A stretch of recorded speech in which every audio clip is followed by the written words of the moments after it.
नमस्कार दोस्तों, मेरा नाम है शिवम गोयल और आप देख रहे हैं मेरे यूट्यूब चैनल नॉलेज वर्ल्ड। चलिए शुरू करते हैं आज की वीडियो में हम बात करेंगे CS प्रोफेशनल ओल्ड सिलेबस में मॉड्यूल 2 को हम कैसे प्रिपेयर करें। ठीक है, आज के टाइम में हमें इतना टाइम मिल चुका, हमारा जून में एग्ज़ाम होना था वो जुलाई में शिफ्ट हो चुके, जुलाई से एग्ज़ाम अभी हमारे अगस्त में शिफ्ट हो चुके हैं। अभी अगस्त का भी कन्फर्म नहीं है कि एग्ज़ाम होंगे नहीं होंगे, लेकिन हम अभी अगस्त के अकॉर्डिंग प्लानिंग करते हैं कि अगर हमें अभी तक हमने कुछ नहीं पढ़ा और हमें अपनी पढ़ाई करनी है तो हम कैसे अपना मॉड्यूल 2 प्रिपेयर करेंगे। चलिए स्टार्ट करते हैं। आज डेट क्या है? 3 जुलाई 2020। ठीक है, उसके अकॉर्डिंग हमारा जो सबसे पहला एग्ज़ाम है मॉड्यूल 2 में वो है ITSA का, यानी कि IT का, जो कि 19 अगस्त 2020 को है। ठीक है, इसके अकॉर्डिंग आज से हमारे पास अप्रोक्स 47 डेज़ है। इसके बाद हमारा जो सेकंड एग्ज़ाम है वो है FM का, जो कि 24 अगस्त 2020 पे, उसमें हमें 52 डेज़ है अप्रोक्स हमारे पास। लास्ट एग्ज़ाम है हमारा मॉड्यूल 2 का 27 अगस्त को, इसके लिए हमारे पास 55 डेज़ है अप्रोक्स। ठीक है, चलिए अभी हम आपको बताते हैं कि आपको इसमें प्रायोरिटी कैसे डिसाइड करनी है अगर हम आज से इसकी प्रिपरेशन स्टार्ट करते हैं। देखिए, सबका अपना अपना हो सकता है कि किसी को प्रैक्टिकल पसंद होता है, किसी को थ्योरी पसंद है, लेकिन जो मोस्टली बच्चे हमारे CS में आते हैं उनको मेनली प्रैक्टिकल से थोड़ा होता है कि इतना पसंद नहीं होता, थ्योरी सही पसंद होती है। लेकिन उसी बेस पे मैंने जो डिसाइड किया हुआ है, लेकिन ये FM है ना आपका, ये थोड़ा स्कोरिंग सब्जेक्ट है। आप देख सकते हैं कि इसमें आप स्कोर अच्छा कर सकते हैं, 60+ लाना इसमें कोई बड़ी बात नहीं। अगर आपकी थोड़ी बहुत कमांड है आपके प्रैक्टिकल सब्जेक्ट्स पे तो आप इजीली इसमें 60+ ला सकते हैं। और ITSA सबसे ईजी है क्योंकि इसके नंबर ऑफ चैप्टर कम है, नंबर ऑफ पेजेस कम है। अगर आप इसके वो पढ़ते हो, रिपीटेड क्वेश्चन आते हैं। अगर आप सिर्फ स्कैनर कर लेते हो उसी में से आपका 80% पेपर 90% पेपर उधर से ही हो जाएगा। आपको किधर से कुछ भी करने की नहीं, लेकिन रिपीटेड है सब कुछ। ठीक है, और आज के टाइम में हर बच्चा टेक्नोलॉजी से के बारे में सबको थोड़ा बहुत कुछ ना कुछ पता होता है, उसी से रिलेटेड सब कुछ ही सब्जेक्ट है। अगर आपको एक बार थोड़ा कॉन्सेप्ट क्लियर है कि ये चीज़ क्या है तो आप उसको लिख सकते हैं। मेरे अकॉर्डिंग ये सबसे ईजी है, बाकी आपकी अलग हो सकती है कि आपके अकॉर्डिंग कौन सा ईजी होगा। ठीक है, फिर आते हैं नंबर एथिक्स का। एथिक्स जो सब्जेक्ट है हमारा ये थोड़ा मॉडरेट है, इसमें आपका थ्योरी वाला पोर्शन है, आप इसको बोल सकते हैं अपने ACL की तरीके से। ठीक है, चलिए अभी हम इनकी प्लानिंग करते हैं कि सबसे पहले मैं आपको जो सबसे स्कोरिंग सब्जेक्ट है आपका FM, इसी के बारे में डिस्कशन करता हूँ। स्कोरिंग है ये किस वजह से बोला जाता है स्कोरिंग, क्योंकि इसमें प्रैक्टिकल है। अगर आपने प्रैक्टिकल सही किया हुआ है तो आपको कंप्लीट मार्क्स मिलेंगे, ये नहीं कि उसमें कुछ कट जाएगा। थ्योरी में अगर आपने बहुत अच्छी भी लिखी है तो आपको अगर 4 नंबर का है तो आपको 3 मिलेंगे, 4 में से 4 तो नहीं मिलेंगे, लेकिन आपको प्रैक्टिकल में मिल जाते हैं। अगर 8 नंबर का है, अगर आपने सही किया है तो 8 में से 8 मिलेंगे। ठीक है, अब इसमें जो पैटर्न है इसका, जो पास्ट ईयर्स के बेस पे जो देखा जाता है कि 50% थ्योरी पोर्शन आता है, 50% आता है प्रैक्टिकल। ठीक है, तो यानी कि इसमें थ्योरी वही इक्वली इंपॉर्टेंट हो गई।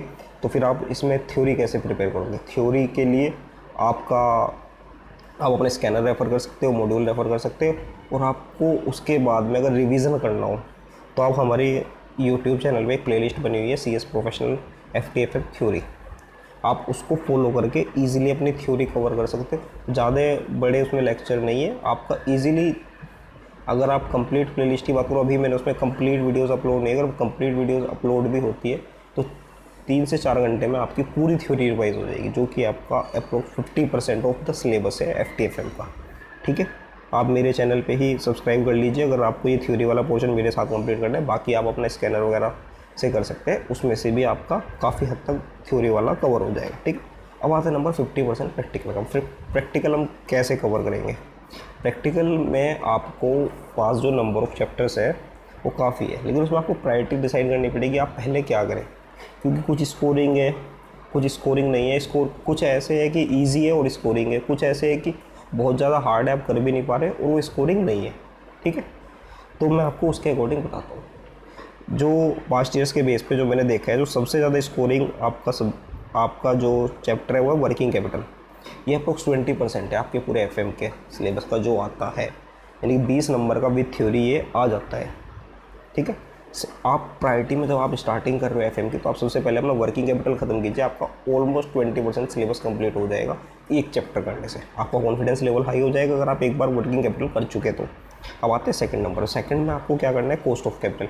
ये आपका इजी चैप्टर है और आता ही आता है, कन्फर्मेशन है इसकी आएगा। ठीक है, फिर इसके बाद में जो आपको चैप्टर करना है वो करना है कैपिटल स्ट्रक्चर। कैपिटल स्ट्रक्चर जैसे ही आप करोगे, ये कॉस्ट ऑफ कैपिटल से रिलेटेड है। और इसे ही करने के बाद में आपका ऑलमोस्ट 40% सिलेबस कंप्लीट हो जाएगा working capital, cost of capital, capital structure करते ही। ठीक है, आपकी जो थर्ड प्रायोरिटी होनी चाहिए वो इंट्रोडक्शन चैप्टर, जो 8 नंबर का आएगा ही आएगा थ्योरी पार्ट में, और उसके बाद में आप करोगे कैपिटल बजटिंग। ये बहुत इंपॉर्टेंट चैप्टर है। जैसे ही आप ये 3 प्रायोरिटी कंप्लीट कर लेते हो तो आपका अप्रोक्स 60% कंप्लीट हो जाएगा अगर आपने विद थ्योरी इनका किया हुआ है तो। ठीक है, आप स्टार्टिंग में ये करें, आपका ईजी पड़ेगा। इसके बाद में आपका जो फोर्थ प्रायोरिटी में आता है, आपको सबसे फिर करना है डिविडेंड को। ये भी इजी चैप्टर है, छोटा चैप्टर है। आप इसको जैसे ही कंप्लीट करोगे, इसके साथ में प्रोजेक्ट प्लानिंग और फाइनेंशियल सर्विसेज, ये आपके थ्योरी पोर्शन है, प्योर थ्योरी। ठीक है, जैसे ही आप यहाँ तक कंप्लीट कर चुके होंगे तो आपका 80% सिलेबस कंप्लीट हो चुका होगा, और अभी तक आपने जो CS वाले बच्चे मानते हैं हार्ड चैप्टर, उन्हें टच भी नहीं किया और आप 80% अपना सिलेबस कंप्लीट कर चुके। ये फ़ायदा होता है अगर आप प्रायोरिटी डिसाइड कर लेते हो, आपको पैटर्न पता है, आपको करना कैसे, इसको बोलते हैं स्मार्ट स्टडी। अब बच्चे कौन से चैप्टर जिनसे बच्चे डरते हैं? फॉरेक्स, डेरिवेटिव, पोर्टफोलियो, ये तीनों चैप्टर आपके बच गए। ये आपका अप्रोक्स 20% है, क्योंकि मैं 20% किस के अकॉर्डिंग बोल रहा हूँ, क्योंकि आपका वो भी आता है, ऑप्शनल भी आता है। उसके हिसाब से अगर आप इन 3 को लास्ट में भी करो, क्योंकि आप इसको स्टार्टिंग में लेके बैठ गए, आपसे नहीं हुए तो आपको कॉन्फिडेंस लेवल डाउन हो जाएगा और आप नहीं कर पाओगे।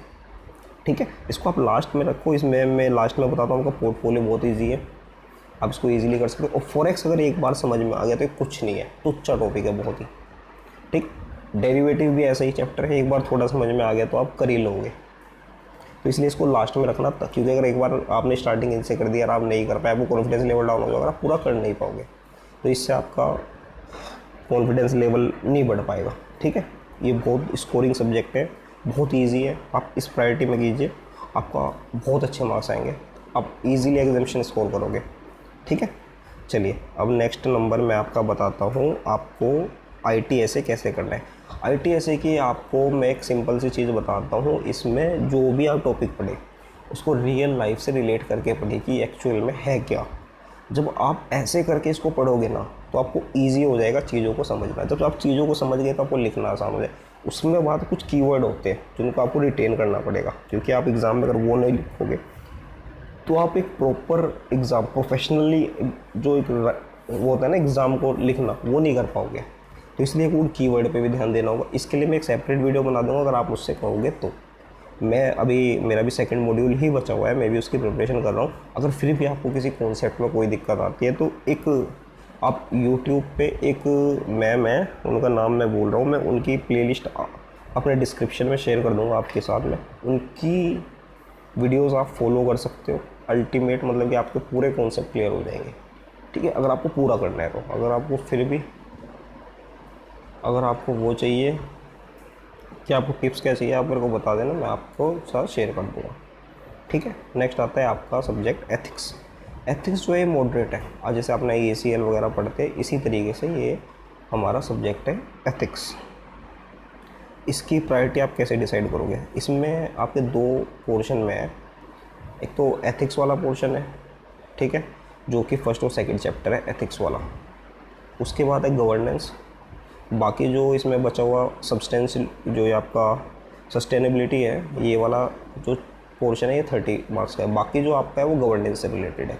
तो मेरे अकॉर्डिंग आप सबसे पहले क्या कंप्लीट करोगे, आपका जी लास्ट में 30% वाला पोर्शन आपका ये 3 ही चैप्टर है इसके अंदर, और आपका ईजिली बहुत जल्दी हो जाएगा और आपको कॉन्फिडेंस लेवल अप हो जाएगा कि हमने 30% कर चुके।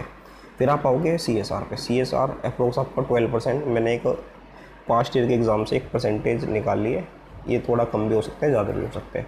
उसके बाद आप बोर्ड ऑफ डायरेक्टर वाला चैप्टर करोगे, इसी ये आप ACL में ऑलरेडी पढ़ चुके हैं, आपका ये ईजिली और जल्दी हो जाएगा। ठीक है, और फिर आप करोगे एथिक्स वाला part, that is first and second chapter. जैसे ही आप ये इस प्रायोरिटी में चलोगे तो आपका कितना कंप्लीट हो चुका, 30, 20, 50, 80% कंप्लीट हो चुका सिर्फ इतना करने से। बाकी इसका बाद जो बचेगा वो 20% है आपका। समझ में दोस्तों? अगर आप एक तरीके से प्रायोरिटी डिसाइड कर लेते हो तो चीज़ें कितनी आसान हो जाती है। आप इस चीज़ से आइडिया लगा सकते हो। आप जिस चैप्टर से डरते हो आपकी वो प्रायोरिटी में होना ही नहीं चाहिए। आपकी प्रायोरिटी वो होनी चाहिए कि अभी हमारा मेन मोटिव है एग्ज़ाम क्लियर करना। एक बार एग्ज़ाम क्लियर करेंगे, रियल लाइफ में प्रैक्टिकल लाइफ में आएंगी तो चीज़ें बहुत अलग होगी। ठीक है दोस्तों, इसके बाद में मैं आपको बताता हूँ, और आपको किसी इंडिविजुअल सब्जेक्ट के बारे में कोई टिप्स एंड ट्रिक्स चाहिए, वो मॉड्यूल 1 का भी हो सकता है, मॉड्यूल 3 का भी हो सकता है, या फिर इसी में अगर FTFM की आप बोले कि फिर से वीडियो बनानी है या फिर ITSA की बनाइए या फिर एथिक्स की बनाई, तो मैं आपको एक सेपरेट वीडियो बना के दे दूँगा। आप अपने जो भी आपके डाउट वगैरह इससे रिलेटेड है वो आप मुझे कमेंट सेक्शन में बोल सकते हो। अभी के लिए इतना ही। मेरी अगर ये अच्छी लगे तो आप चैनल सब्सक्राइब करना, वीडियो को लाइक करना और अपने दोस्तों के साथ शेयर करना अगर आपको लगा है कि ये इन्फॉर्मेशन यूज़फुल है, हेल्पफुल है। ठीक, चलो थैंक यू, बाय बाय।